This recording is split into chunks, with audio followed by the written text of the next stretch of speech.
Décision Plus est au service des investisseurs boursiers depuis 1987, au tout début de l'autonomie boursière. Notre logiciel de graphique Market Vision Plus et notre logiciel de code dynamique Trader Plus en ont fait sa renommée. Nous sommes encore ici parce que nous évoluons sans cesse et que nous servons bien nos clients. Découvrez nos produits et services spécialement conçus pour l'investisseur actif et autonome dans la boutique Décision Plus. Le logiciel de graphique Market Vision Plus est en français. C'est le logiciel le plus utilisé par les investisseurs de chez nous. C'est lui que vous voyez dans le feu de l'action. Trouvez, classer et analyser plus facilement avec cet outil sans pareil pour suivre la bourse et prendre les meilleures décisions. Gardez vos titres à l'œil avec Market Vision Plus. Consultez la boutique Décision Plus pour en faire l'essai pendant 10 jours sans aucun frais, c'est garanti. Laissez-nous vous guider pour analyser la bourse et prendre vos décisions. Les analystes de Guru.tv feront tout le travail pour vous. De minute en minute, nous classons les titres selon leur situation technique. Nous révélons les signaux d'achat et de vente. Nous publions des recherches poussées et nous prodiguons des conseils en temps réel. Ça commence avant l'ouverture et ça se poursuit jusqu'à la fermeture des bourses. Profitez de chaque cycle boursier avec Guru.tv. Trader Plus, l'instrument du day trader. 50 cotes qui clignotent en même temps. Autant de listes que vous voulez. Graphiques à la seconde. De 3 à 30 graphiques. Des alarmes à volonté. Des listes de cotes préparées. Des modèles graphiques préparés. Prêts à faire feu. Achetez, vendez avec Trader Plus.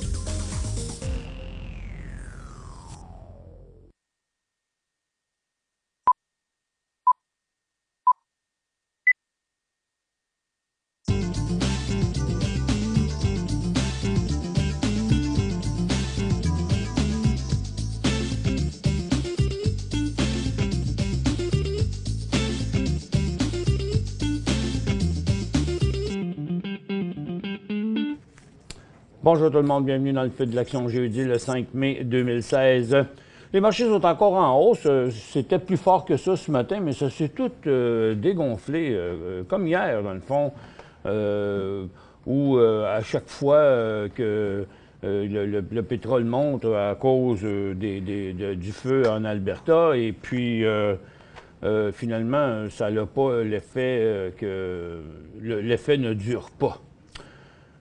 Donc, le dollar américain continue encore sa hausse dans sa tendance baissière, cycle normal là, de rebond.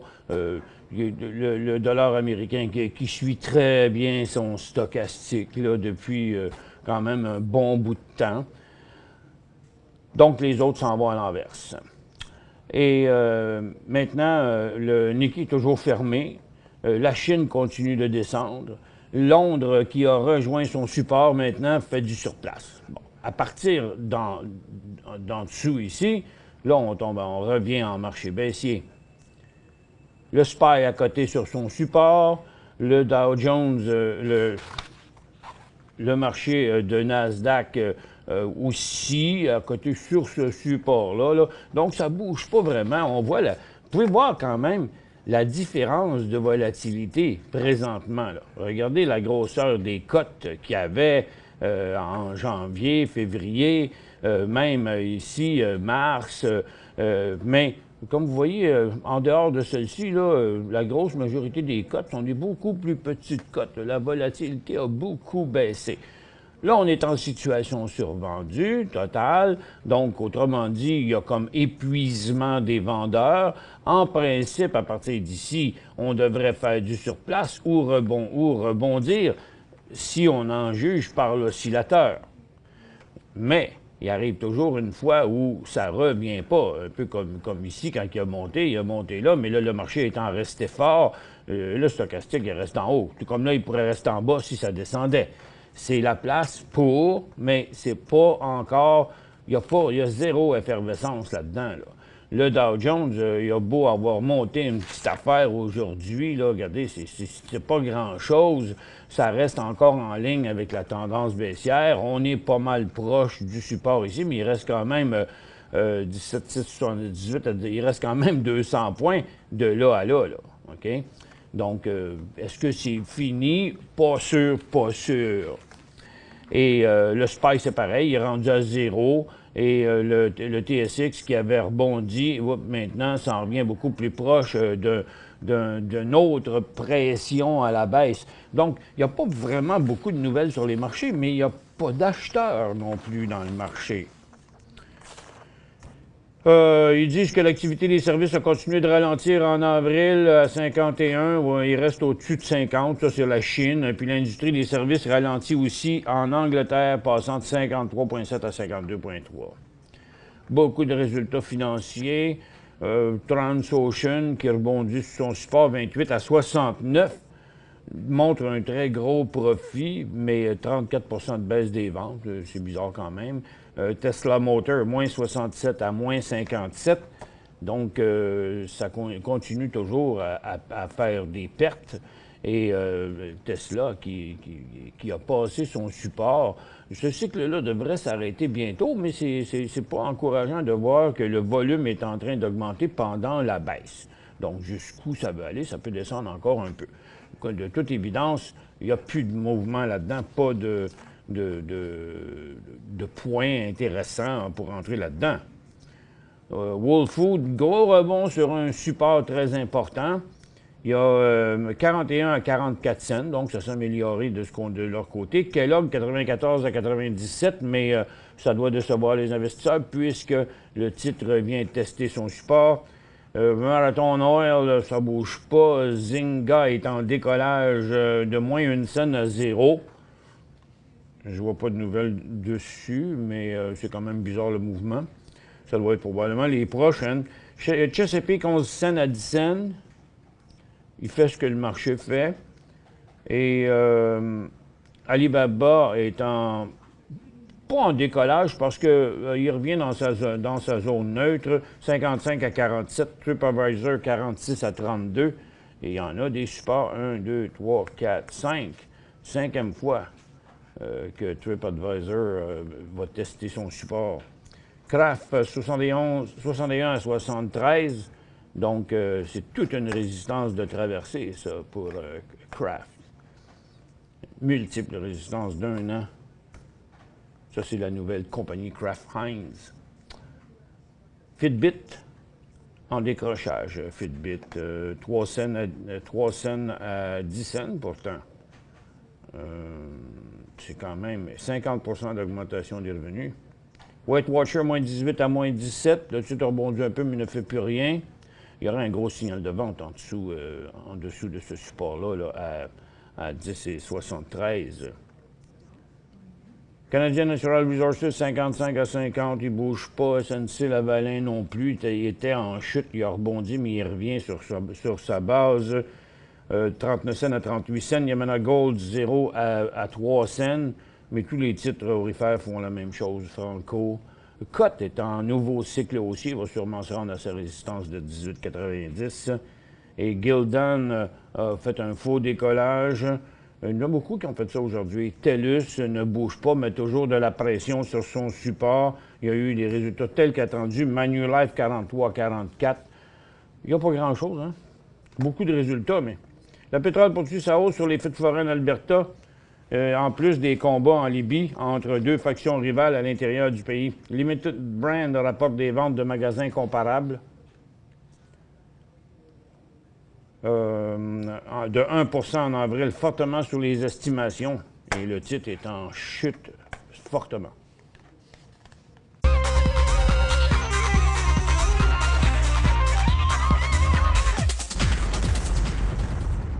Caterpillar est sous pression après que David Ahern de Greenlight ait révélé une position en découvert à la conférence hier. Le titre est sur un support très important. Yahoo a perdu un partenariat de 15 ans avec AT&T pour le contrat d'hébergement du site web du portail mobile au profit de Synacor. Et Synacor... jumpé solide. Titre qui valait hier 1,39 $, en hausse de 129 %.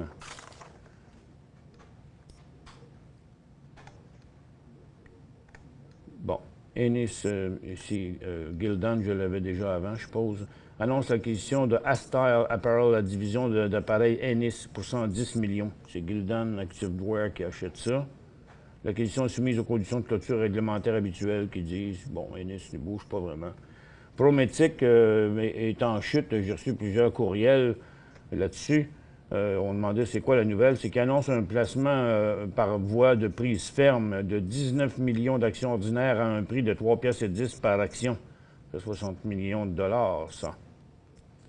Donc, c'est normal. Ils vont chercher de l'argent. Ils n'ont pas trop de misère à se financer. Et le prix, c'est parce que les actions sont émises à 3 $. Donc, ils viennent de donner 3,10 $. Ça fait que le titre est à 3,5 $. C'est normal qu'il aille rouler alentour de 3 piastres, puisque c'est le prix qui se vend sur le marché. Graphite One a produit des exemples d'échantillons de graphite sphérique, de graphite purifié. Donc, le titre, on l'avait déjà analysé au cours des derniers jours. Il a décollé, puis il est revenu, là, mais il reste quand même très positif, ce titre-là. Ses creux sont tous plus hauts, puis là, il est sur le sommet de sa résistance, ne veut pas se corriger vers son support. Si vous êtes embarqué là-dedans, on conserve ça, that's it. Il reste juste à attendre. Pour l'instant, techniquement parlant, le titre est favorable. OK. Bon, le pétrole qui a décollé, qui est en train de revenir. Un peu. Mais il reste pas mal dans sa même zone. C'est normal qu'il y ait un peu de volatilité sur ça. United Natural Gas, le UNG, bon, annule complètement sa poussée d'hier. Difficile sur le long terme, c'est-à-dire de quelques jours à quelques semaines sur le gaz de ce temps-ci. Il y a eu deux mouvements intéressants ou qui ont pu donner des rendements au cours des derniers mois. C'est vraiment un poche un peu, là.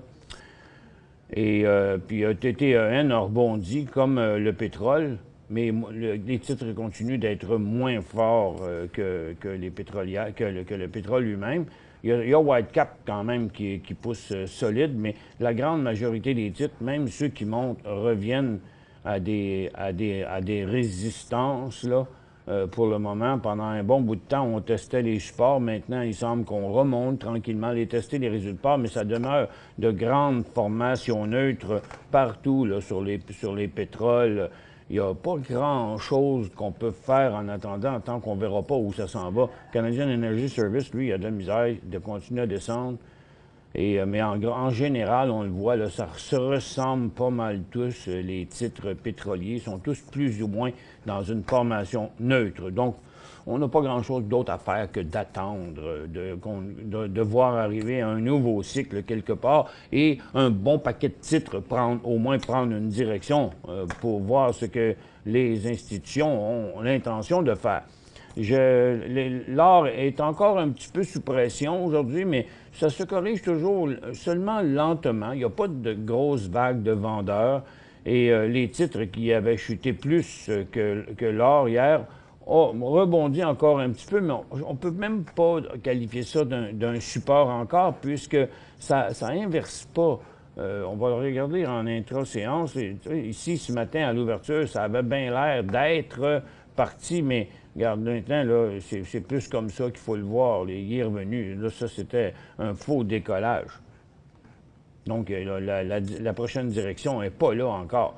Et vous voyez, Goldcorp a monté, il s'est dégonflé.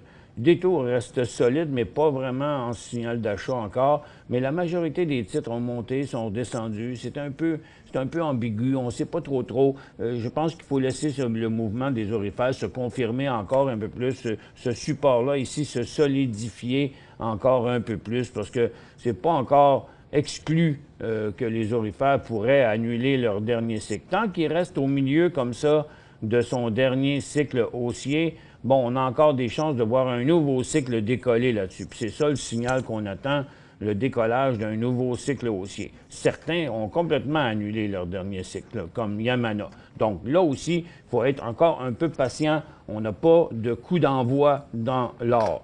Et du côté des mines, Bon, ben, les mines, tranquillement, pas vite, vont avoir finalement annulé tout leur dernier cycle haussier. Donc maintenant, ce n'est plus une tendance haussière. On vient de passer en tendance neutre parce que aller, retour, les acheteurs qui sont entrés sont sortis. Donc, du côté des mines, maintenant, on devient en situation neutre. Il y a même une possibilité de l'inverser, cette tendance-là. Donc, il est trop tôt pour acheter là aussi encore. Pour joindre Michel Carignan et son équipe par courriel, écrivez à michelcarignan@decisionplus.com. 5 bonnes raisons de gérer vos investissements avec Banque Nationale Courtage Direct. Des frais de commission fixes à 9,95 en tout temps pour tous les clients et à partir de seulement 6,95 si vous êtes un investisseur actif. Aucun frais d'administration annuel si vous détenez plus de 20 000 $ dans vos comptes. La possibilité d'ouvrir des comptes enregistrés en devise américaine. Des outils performants afin de faciliter vos prises de décision. Un service à la clientèle primé et un niveau de satisfaction parmi les plus élevés de l'industrie. Pour en savoir plus, visitez le bncd.ca ou appelez-nous dès maintenant. Décision Plus est au service des investisseurs boursiers depuis 1987, au tout début de l'autonomie boursière. Notre logiciel de graphique Market Vision Plus et notre logiciel de code dynamique Trader Plus en ont fait sa renommée. Nous sommes encore ici parce que nous évoluons sans cesse et que nous servons bien nos clients. Découvrez nos produits et services spécialement conçus pour l'investisseur actif et autonome dans la boutique Décision Plus.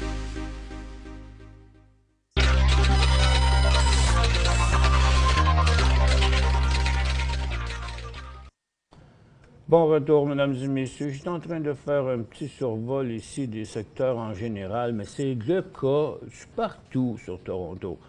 Vous voyez, je vous parlais du pétrole qui a fait l'aller-retour là aussi. Donc, on est en phase neutre. Donc, on n'a plus de direction dans le pétrole. On n'a plus de direction dans les aurifères parce que, pour l'instant, ça se corrige encore. Puis, c'est pas officiel que la correction est terminée. Sur les mines, on a fait l'aller-retour. C'est complètement neutre. Mais sur la consommation discrétionnaire, malgré le petit rebond d'aujourd'hui, ça reste complètement flat. Les télécoms, ça reste flat parce qu'en fait, c'est Manitoba, mais en réalité, la majorité des titres sont ici, en bas. Là. Tiens, BCE est comme ça, TELUS est comme ça, Rogers est comme ça. Donc, il n'y en a pas de direction. Les services financiers, bien, on est complètement neutre là, mais on met de la pression sur le support ici à très, très court terme, puis possiblement, on peut revenir à l'autre qui est ici. Donc, ce n'est pas un point d'entrée encore, malgré la situation survendue. On peut rester survendu plus longtemps, comme ça l'avait fait ici, là, OK?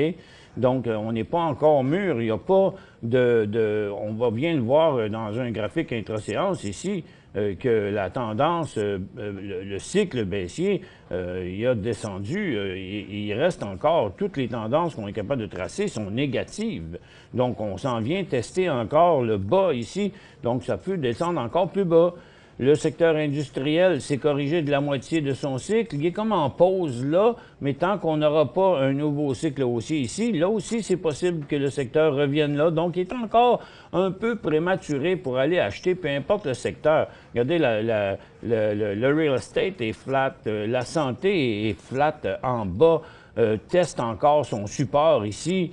La consommation de base a eu un petit rebond, mais ça demeure en ligne avec la tendance baissière et la situation surachetée indiquant toujours un épuisement des acheteurs. C'est grâce à Cote que ce mouvement-là a eu lieu, parce que regardez, les autres, ils ne bougent pas. Et Maple Leaf hier, mais ils restent là aujourd'hui. Donc, mais la majorité des titres sont dans une formation totalement neutre aussi. Donc, c'est l'ensemble du marché, pratiquement, qui est comme ça. Donc, il faut être fin renard pour aller trouver des cas exceptionnels dans tout ça. Regardez la technologie qui est complètement flat aussi, là. Donc, que peut-on dire d'autre que nous avons un marché en indécision, puis tant qu'on ne verra pas la prochaine direction, on peut prendre les deux. Là. Dans une phase neutre, là, c'est deux côtés. De côté, il y a trois directions. Par là, puis par là. Puis dans le moment, on s'en va par là. On va faire quelques courriels ici. ER, analysez, s'il vous plaît. Bon, Eastmain, puis là, attendez-vous que la majorité des titres vont montrer la même chose, là, des formations neutres, parce que le marché est neutre, tous les secteurs sont neutres. Et Eastmain Resources, après 3 tentatives de passer sa résistance, maintenant, il revient à côté sur son support. Les volumes ont été très forts au cours des 2 derniers mois. Ça reste un titre intéressant, mais pour l'instant, c'est trop vite pour faire quoi que ce soit. Il y a eu la descente ici au cours des derniers jours. C'est pas fait sur des volumes très forts. Maintenant, par contre, aujourd'hui, les volumes sont plus forts. Et le titre, après avoir été en baisse à l'ouverture, maintenant se tient plus proche ici, là, comme ici. Là. Donc, ça pourrait repartir par là. Mais il y a rien que 3 cents de là à là. C'est pas intéressant. C'est 4 cents, 46 à 50, malgré que c'est presque 10 %. Mais je crois qu'il y a bien des chances d'y aller aussi, mais il n'y a pas un super potentiel. Un gros potentiel serait lorsque le titre reviendrait à 50 cents, se déplacerait de côté comme ça et s'enclencherait à 55 cents en début de cycle haussier. Ce serait là intéressant. Donc, un titre quand même qui vaut la peine de garder dans le collimateur. Mais vous l'avez acheté à 36,5. Donc, vous faites 10 cents là-dessus. Vous savez, si vous vendez la moitié de votre position présentement, donc vous l'avez payé ici, si vous en vendez la moitié là, votre prix de revient va être ici, là. Donc, vous allez reculer le prix de revient des actions qui restent, puis vous auriez à peu près 0 risque de perdre de l'or, presque 0, parce qu'une compagnie peut arriver n'importe quoi, là, mais ça vous donnerait tellement de marge de manœuvre pour vendre après que le risque serait diminué. Mais c'est vous qui décidez. Ce que vous pourriez aussi faire, ce serait comme mettre un stop-loss à 42, 41. De même, s'il part par là, vous gardez encore quelque chose, mais ça vous permettrait de garder toute votre position présentement. de un des 2 choix. Tao Ressources, un achat ou prendre des profits.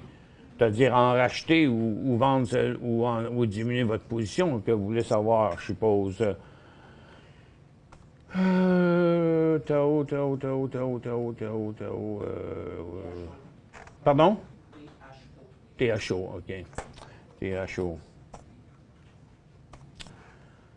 Bon, on ne sait pas quel prix vous l'avez payé. Bon, si vous êtes en mesure de prendre des profits, vous pourriez. Si vous l'avez acheté il y a assez longtemps, vous pourriez vous permettre d'attendre que la tendance soit inversée, comme 16 $ ou 15 $. OK? C'est sûr qu'à 15 $ la tendance serait inversée.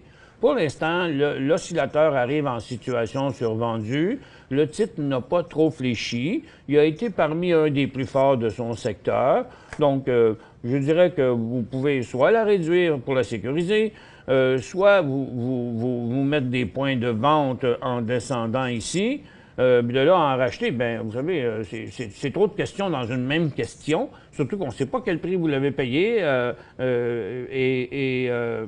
et si vous avez déjà pris des profits ou whatever. Ça fait que la question manque un petit peu de choses. Je sais que quand on écrit les questions, vous avez tendance à écrire ça vite pour être répondu puis les avoir.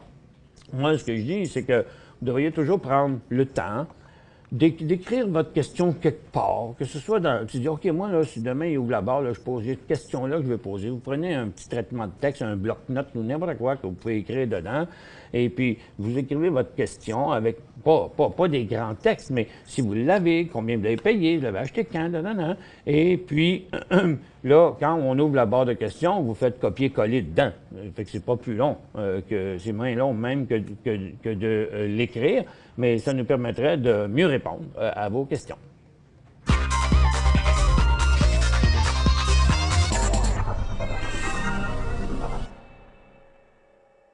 Cinq bonnes raisons de gérer vos investissements avec Banque Nationale Courtage Direct. Des frais de commission fixes à 9,95 en tout temps pour tous les clients et à partir de seulement 6,95 si vous êtes un investisseur actif. Aucun frais d'administration annuel si vous détenez plus de 20 000 $ dans vos comptes. La possibilité d'ouvrir des comptes enregistrés en devise américaine.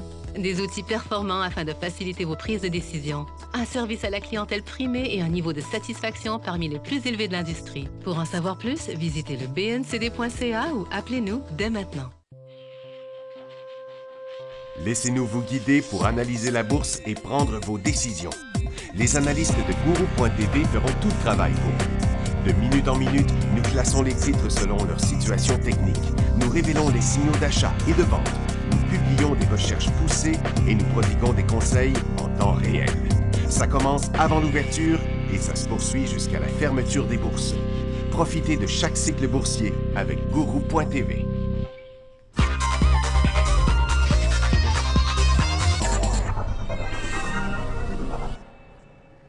Tony demande d'analyser SR.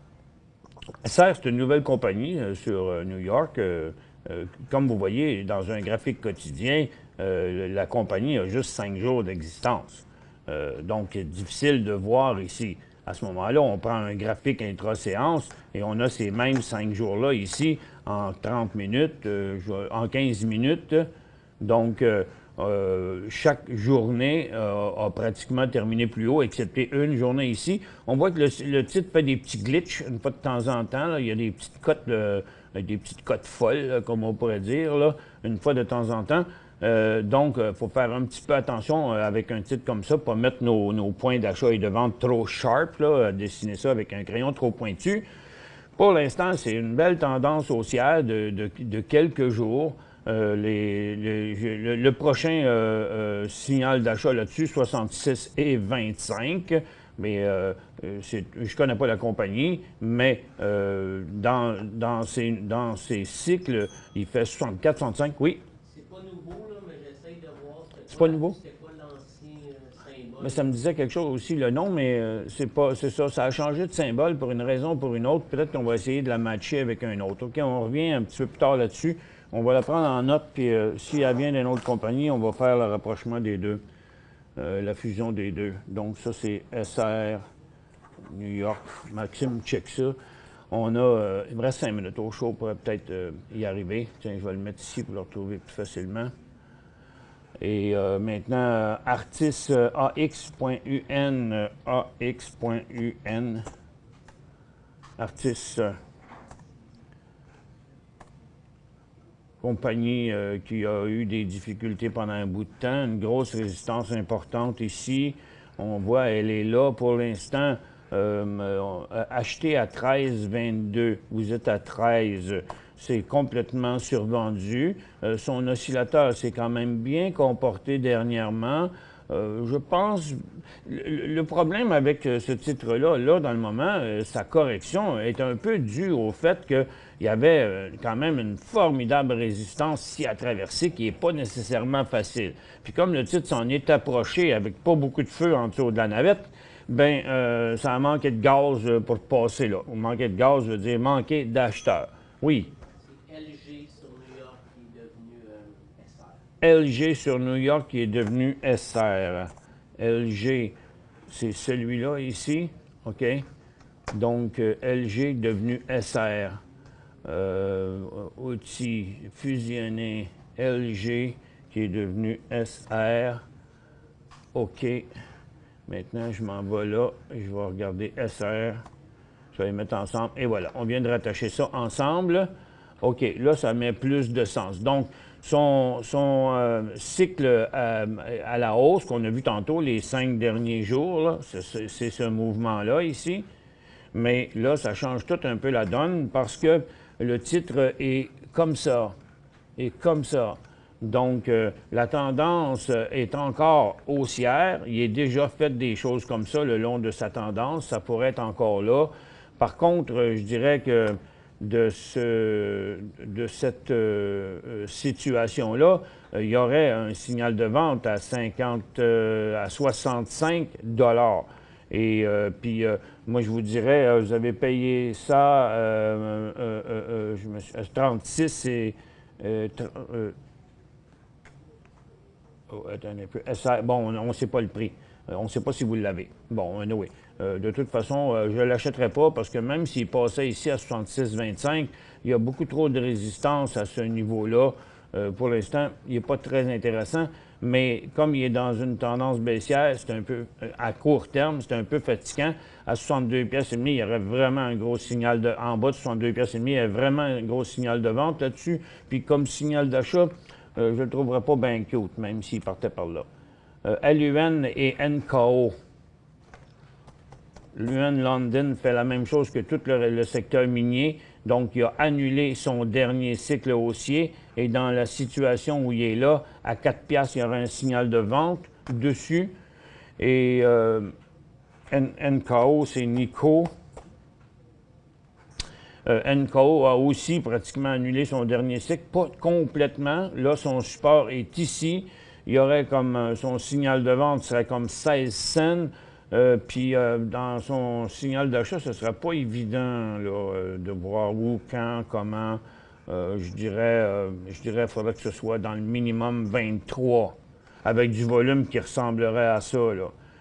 C'était énormément de volume. C'était comme 3 millions par 15 minutes. Là, okay? Ça veut dire 1 million quasiment toutes les 5 minutes. Là. Il faudrait que ça se mette à bouger bien, bien gros là-dessus. Acheté ce matin, HVU, bien, c'est pas ce matin, ça devait être hier matin. HVU à 18,85. On va aller voir, c'était où? 18,85 ce matin. Donc, c'était pas hier matin, c'est avant hier matin. 18,85, c'est à peu près dans ce coin ici. Vous avez été jusqu'à... puis là, vous êtes rendu à votre prix payé. Vous avez été jusqu'à 20 piastres et que elle l'avait 18,85. La question, c'est avez-vous pris des profits? Il est allé à 20,40. OK? Donc, 18,85, 19,85, vous avez fait 1 piastre et 40, et 40 à peu près, quelque chose du genre. Ça aurait été bon de la diminuer. Pour l'instant, ici, il y aura un signal de vente à 18,50 sur votre titre. Merci d'avoir été avec nous. On se retrouve demain dans le feu de l'action.